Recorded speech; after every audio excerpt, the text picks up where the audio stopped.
यहाँ बैठे हमारे प्यारे लड्डू, और ये रहे हमारे प्यारे केशव, और ये रहे कन्हैया। जय श्री कृष्णा, राधे राधे। सर्दियाँ शुरू हो गई है तो बहुत सारे भक्तों को मन में एक सवाल आता है कि लड्डू गोपाल को किस चीज़ से नहलाना चाहिए, कैसे नहलाया जाए लड्डू गोपाल को, और लड्डू गोपाल का मालिश किस चीज़ से करें, तेल या घी से। इस तरह के बहुत सारे मन में सवाल आते हैं।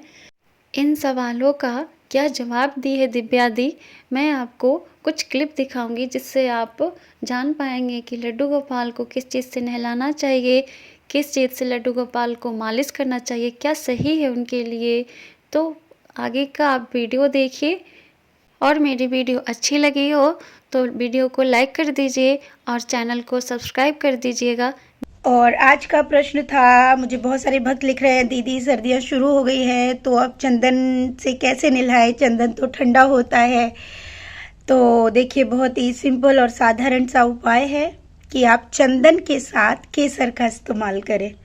और जो भक्त केसर का इस्तेमाल नहीं कर सकते हैं वो सिर्फ चंदन का जो है इस्तेमाल करें, लेकिन क्वांटिटी बहुत कम कर दें, क्योंकि चंदन ही उनके लिए स्नान के लिए ज़रूरी है, क्योंकि चंदन से ही प्रभु में निखार आता है। वही उनका साबुन समझ लीजिए, आप उनका शैम्पू समझ लीजिए, ठीक है। साथ ही साथ मैंने मालिश का भी एक बहुत बड़ा बताया था कि जब भी आपके लाला हमेशा चमकेंगे कि आप जो है मालिश का ज़रूर ध्यान रखें। अब मालिश करने के लिए अब बहुत सारे भक्त कहते हैं दी घी से कर लें, और तेलों की बात करते हैं, तो मैं उन सब में सिर्फ जॉनसन्स बेबी के लिए इसलिए बोलती हूँ क्योंकि वो चिपचिपाहट नहीं होती है उसमें, क्योंकि स्नान के बाद वो बहुत आसानी से प्रभु के शरीर पर नहीं रहता है, ठीक है। वैसे तो मालिश करने के लिए मैया यशोदा तो भैया देसी घी का इस्तेमाल करती थी, लेकिन हम अगर देसी घी का इस्तेमाल करेंगे और वो भी सर्दियों में,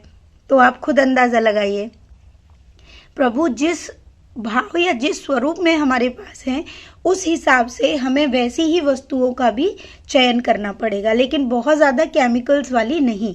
और यहाँ तक कि आज के जो इत्र आ रहे हैं उन इत्रों में भी बहुत सारा केमिकल्स होता है, तो हमें इत्र लेते वक्त भी ध्यान रखना होता है। बहुत सारी पहचान होती है इत्र की, तो आप उस तरह से पहचान सकते हैं, ठीक है।